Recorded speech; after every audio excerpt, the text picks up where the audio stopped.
Mother Teresa volunteer organisation సమాజానికి అందిస్తున్న సేవలు పలువురికి స్ఫూర్తిదాయకంగా నిలుస్తున్నాయని ఎమ్మెల్సీ కరి పద్మశ్రీ కాకినాడ మాజీ మేయర్ సుంకర పావని పేర్కొన్నారు. కాకినాడ ఎన్ఎఫ్సిఎల్ రోడ్లో గల సత్కల వాహినిలో మదర్ తెరీసా వాలంటీర్ ఆర్గనైజేషన్ ఆధ్వర్యంలో పండిట్ జవహర్లాల్ నెహ్రూ జయంతిని పురస్కరించుకుని సేవా అవార్డ్స్ ప్రదానోత్సవ కార్యక్రమం ఘనంగా జరిగింది. కార్యక్రమానికి మాస్టర్ రాజు అధ్యక్షత వహించగా ఎమ్మెల్సీ కరి పద్మశ్రీ ముఖ్య అతిథిగాను, మాజీ మేయర్ సుంకర పావని విశిష్ట అతిథిగాను, జయంతి ఐకేర్ డాక్టర్ శ్రీకాంత్, సత్కల వాహిని వ్యవస్థాపక కార్యదర్శి డాక్టర్ ఈవి కృష్ణమాచార్యులు, బృందావన్ హాస్పిటల్ వైద్యులు డాక్టర్ బిక్కిన శ్రీనివాస్ గౌరవ అతిథులుగా పాల్గొన్నారు. కార్యక్రమంలో భాగంగా విద్యార్థులకు చాచా నెహ్రూ బాల పురస్కార అవార్డులు, ఉపాధ్యాయులకు ఉపాధ్యాయ రత్న అవార్డులను అతిథులు కరి Padmashri Sunkara Pavani, doctor Srikanth, doctor Krishnamacharya, doctor Bikkina శ్రీనివాసరావులు అందజేశారు.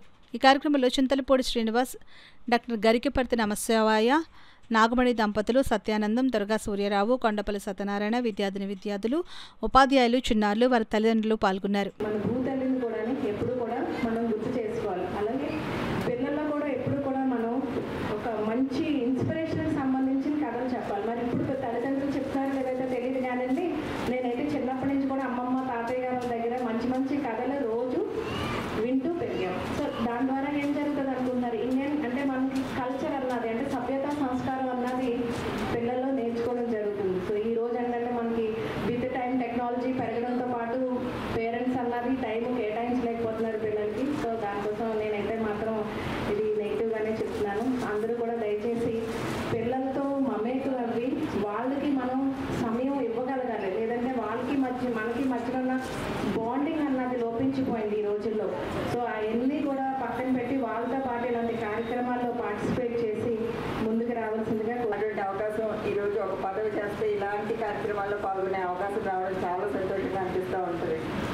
ఏమైనప్పటికీ ఒక మంచి కార్యక్రమానికి శ్రీకారం చుట్టి పిల్లలందరినీ కూడా ఒక మంచి భావి భారత పౌరులుగా తీర్చిదిద్దాలని చెప్పేసి ఒక మంచి సంకల్పంతో చాలా చక్కటి కార్యక్రమాలు నిర్వహిస్తుంది. రాజవంశీ గారు ప్రత్యేకంగా మనస్ఫూర్తిగా అభినందిస్తూ ఇంకా ఇలాగే మంచి కార్యక్రమాలు చేపట్టాలని చెప్పేసి ఆ శక్తి దేవుడు ఆయనకి ఇవ్వాలని చెప్పేసి మనస్ఫూర్తిగా కోరుకుంటూ, అదేవిధంగా మరి దేవాలయం లాంటి సత్కల వాహినిలో కూడా చాలా మంచి మంచి కార్యక్రమాలు జరుగుతూ ఉంటాయి. ఒక పండుగ వచ్చినా కానీ, ఒక హోలీ వచ్చినా కానీ, మతాలు కానీ దేనికి సంబంధం లేకుండా అన్నీ కూడా విభిన్నంగా మరి చేస్తా పిల్లలందరినీ కూడా ఎంకరేజ్ చేస్తా. అదేవిధంగా పిల్లల్లో సాంస్కృతిక కార్యక్రమాలు, ముఖ్యంగా సంగీతం నేర్పించాలని కానీ, నాట్యం నేర్పించడం కానీ ఇవన్నీ కూడా చేస్తా పిల్లలందరినీ ఎంకరేజ్ చేయడం చాలా సంతోషం.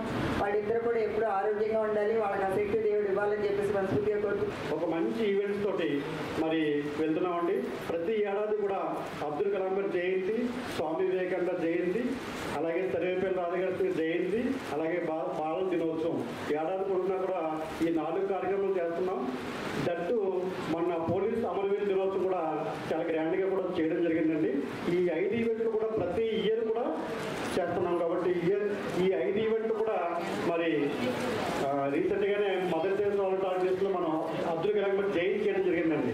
దానికి ఎమ్మెల్సీ మేడం గారు కూడా మనం ఆహ్వానం పలికాం. అలాగే పావని మేడం అయితే గత 20 సంవత్సరాలు బట్టి అన్ని ప్రోగ్రాంలో కూడా మా మదర్ తెరీసా వాలంటీర్ ఆర్గనైజేషన్ ప్రతి ప్రోగ్రాం కూడా మరి మా వెన్నుంటి మదర్ తెరీసా వాలంటీర్ అసోసియేషన్ వారు మరి రాజుగారు ఎంతో పేరుతో ఎన్నాళ్ళ నుంచో ఇవాళ కాదు అసలు నాకు తెలిసి 15 సంవత్సరాల నుంచి ఈ వేదిక మీద ఏదో ఒక కార్యక్రమాలు కొన్ని చేస్తుండేవారు. తర్వాత కూడా ఆయన భాషను కూడా అక్కడ ఉద్యోగం చేస్తూ ఈ కళాతపంతో చిన్నపిల్లల్ని ఎంకరేజ్ చేయడానికి, పెద్దవాళ్ళు ఎంకరేజ్ చేయడం, ఏదో వాళ్ళందరికీ ఏదో సర్టిఫికేట్ రాస్తూ కార్యక్రమాలు జరపడం జరిగేది. మరి చాలా కాలం తర్వాత, అంటే కొన్ని సంవత్సరాల తర్వాత మళ్ళీ ఇక్కడ ఈ వేదిక మీద జవహర్లాల్ నెహ్రూ యొక్క జయంతి ఉత్సవాన్ని ఇక్కడ జరపడం మనకి సంతోషంగా ఉంది.